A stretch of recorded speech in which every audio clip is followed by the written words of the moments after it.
On the night of September 14th, 2019, 17 targets inside Saudi Arabia were struck simultaneously. Abqaiq, the single most important oil processing facility on the planet, responsible for stabilizing roughly 5% of global crude supply, was burning. Kurai's oil field was burning alongside it. 19 drones and 7 cruise missiles, later attributed to Houthi forces operating from Yemeni territory, had cut through one of the most heavily defended airspaces in the Middle East without a single intercept. Saudi Arabia's Patriot missile batteries, positioned specifically to prevent this kind of attack, had registered nothing, or so the official account suggested.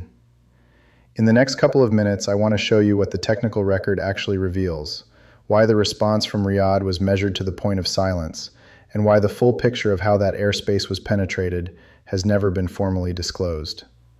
Quick, before we continue, thanks a lot for tuning in. Your support is what keeps this show going, and I appreciate you watching. Please make sure you are subscribed and like the video so more people get to see this. Now let us get to it. Most people think the Houthi drone campaign began as a desperate, improvised response to the Saudi-led coalition's intervention in Yemen. In reality, what you are watching is a decade-long weapons development and doctrine evolution that turned a ground-based insurgency into a precision aerial threat capable of reaching strategic infrastructure over 1,200 kilometers away. The Saudi-led coalition entered the Yemeni conflict in March 2015. The stated objective was the restoration of the internationally recognized government and the rollback of Houthi advances from Sana'a. What followed was a protracted air campaign that dropped over 25,000 airstrikes across Yemen in the first 5 years alone, according to data compiled by the Yemen Data Project. Infrastructure, ports, and population centers absorbed the impact. The humanitarian cost, documented by the United Nations, exceeded 150,000 deaths by 2021, with famine conditions affecting over 17 million people at peak severity. Inside that environment, the Houthis, formerly known as Ansar Allah, were not standing still. Iran's Islamic Revolutionary Guard Corps, specifically the Aerospace Force unit operating through proxy networks in Iraq and Yemen, began transferring drone technology, ballistic missile components, and navigation systems through routes that ran through Oman and across the Red Sea. The transfers were documented by the United Nations panel of experts on Yemen across multiple annual reports. The panel named specific components, specific manufacturers, and specific Iranian military units. Saudi Arabia filed formal complaints. The Security Council received the reports. Nothing changed at the operational level. Stay with me because this is where the capability gap between what Saudi Arabia's air defense was designed to intercept and what it actually faced begins to matter enormously. The Abqaiq facility processes approximately 7% of global daily oil supply. It sits in the eastern province of Saudi Arabia, roughly 60 kilometers southwest of Dhahran. The site is not a secret. It appears on commercial satellite maps. Its coordinates are publicly known. Saudi Aramco has published its own documentation on the facility's centrality to global energy markets. A disruption at Abqaiq does not just affect Saudi Arabia's revenue. It creates immediate supply shock conditions that ripple through futures markets within hours. On September 14th, the attack arrived in 2 waves from a low-altitude northwestern approach. That matters.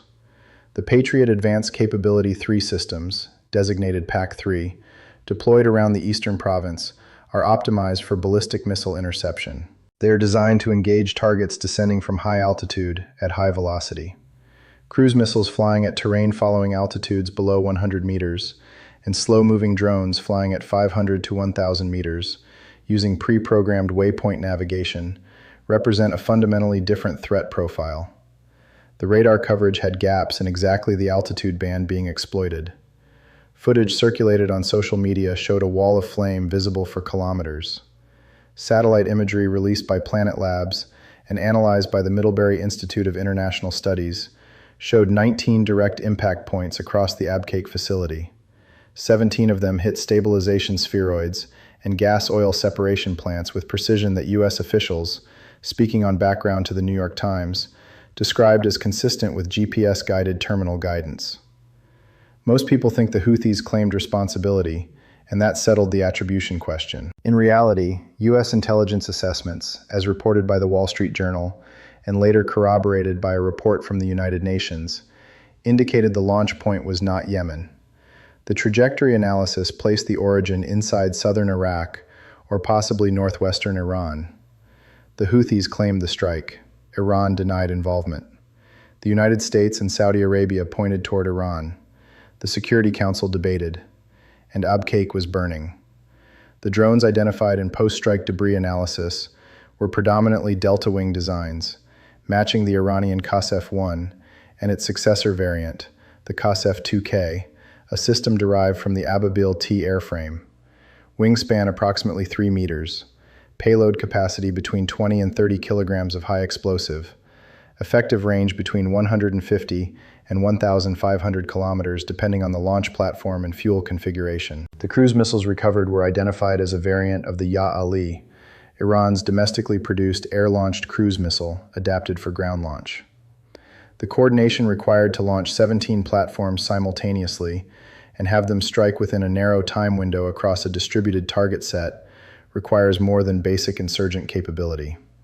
It requires centralized command and control infrastructure, preloaded digital waypoint maps derived from commercial or intelligence-grade satellite data, synchronized launch timing, and electronic countermeasure awareness sufficient to avoid triggering early detection windows.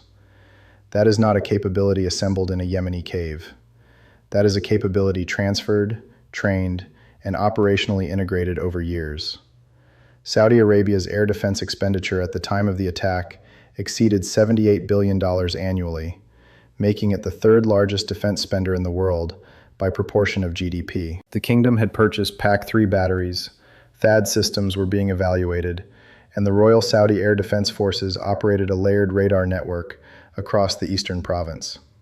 The fact that 19 systems penetrated all of it without a single confirmed intercept was not reported as a catastrophic intelligence failure. It was absorbed quietly. That detail matters because it tells you something about what Riyadh did not want to formally acknowledge. This was not the first time Gulf infrastructure absorbed a coordinated drone strike. In May 2019, 4 months before Abqaiq, 2 Saudi oil pumping stations on the east-west pipeline were struck by Houthi drones. The pipeline, known as Petroline, moves crude from the eastern province to the Red Sea port of Yanbu, bypassing the Strait of Hormuz. The strikes disrupted flow temporarily. Saudi Aramco confirmed the damage. The story received limited coverage. In August 2019, a drone attack targeted the Sheba natural gas facility in the Rub al-Khali Desert, over 1,200 kilometers from the Yemeni border. Sheba is one of the most remote industrial installations in the world. Hitting it from Yemen with an unguided system is not possible. Hitting it with GPS-guided navigation is a different matter entirely. These attacks were part of a sequenced escalation. Each one tested a different aspect of Saudi air defense coverage. Abqaiq was not a sudden escalation. It was the culmination of a months-long reconnaissance and probing campaign conducted in plain sight. Here is the contradiction nobody wants to address. Saudi Arabia spent the better part of 5 years conducting one of the most intensive air campaigns in the modern history of the Middle East. Coalition aircraft flew over 250,000 sorties. Billions of dollars in precision-guided munitions were expended. And yet the air defense architecture protecting the kingdom's most critical civilian and economic infrastructure was insufficiently configured to stop a coordinated attack by systems that cost, in aggregate, a fraction of a single Patriot intercept missile. One PAC-3 interceptor cost approximately $4 million. One Qasef drone cost under $20,000. The arithmetic of asymmetric warfare had arrived at Abqaiq, and nobody on the strategic planning side had adequately modeled what that looked like at scale. The oil markets registered the consequences within hours. Brent crude spiked over 14% in a single session on September 16th, the largest single-day percentage increase in 30 years. U.S. President Donald Trump authorized the release of emergency strategic petroleum reserves. Aramco's IPO timeline, already under pressure, was further complicated. Global supply chain planners began quietly recalculating vulnerability assessments for every major Gulf facility, from Kuwait to the UAE. What Abqaiq demonstrated to every military planning office watching was that the era of fixed-site air defense dominance over slow, low-flying autonomous systems was over. Within 18 months of the attack, the United Arab Emirates had accelerated procurement of the Israeli-developed Iron Dome variant, adapted for cruise missile defense. The United States began pushing for integrated air defense architecture across the Gulf Cooperation Council states, a proposal that had been stalled for years over sovereignty and interoperability disputes. Iran had, in a single night of burning oil infrastructure, achieved what years of sanctions negotiation had not. It had forced a fundamental reassessment of Gulf security architecture. The Houthis, meanwhile, continued escalating. By 2022, drone and ballistic missile strikes reached Abu Dhabi, striking the Musafa Industrial Zone and the Abu Dhabi National Oil Company fuel tanker depot. 3 people were killed. The attack marked the first successful strike on the UAE since the conflict began. Google Maps notably blurs certain sections of the Musafa facility in post-attack satellite views. Saudi and Emirati officials both confirmed the strikes, while limiting the technical detail released publicly about what systems were used and where exactly they originated. The suppression of the technical picture had become a policy instrument in itself. You need to understand that the drone swarm strategy employed across these attacks is not a temporary tactic. It is a template. It has been studied by military planners in Taipei, Seoul, Kiev, and Washington. The cost asymmetry, the radar gap exploitation, the simultaneous multi-point targeting, all of it has been replicated, adapted, and exported. Ukraine's use of long-range drone strikes against Russian oil refineries in 2024 follows the same doctrinal logic that was demonstrated at Abqaiq in 2019. The specific weapons change. The structural vulnerability does not. Saudi airspace has since been reinforced with additional layered systems. The GCC has formally proposed an integrated regional air defense network. But the blueprint has been shared, the lesson has been learned, and the facilities most critical to global energy stability remain large, fixed, and visible from any commercial satellite service you can access on your phone today. Thanks a lot for watching. I really appreciate your support. Join the discussion in the comments below. Let me know your thoughts. Do you believe Saudi Arabia and its allies have genuinely closed the gaps that allowed the Abqaiq strike to succeed? Or is the same vulnerability still present in a different form? And given that this attack triggered the largest single-day oil price spike in 30 years, how much of global energy security is actually dependent on air defense systems that were never designed for this threat? Let me know.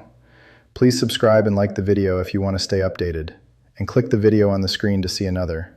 I will see you soon. The Abqaiq attack was not an anomaly. It was a proof of concept, and someone, somewhere, filed that proof and kept it.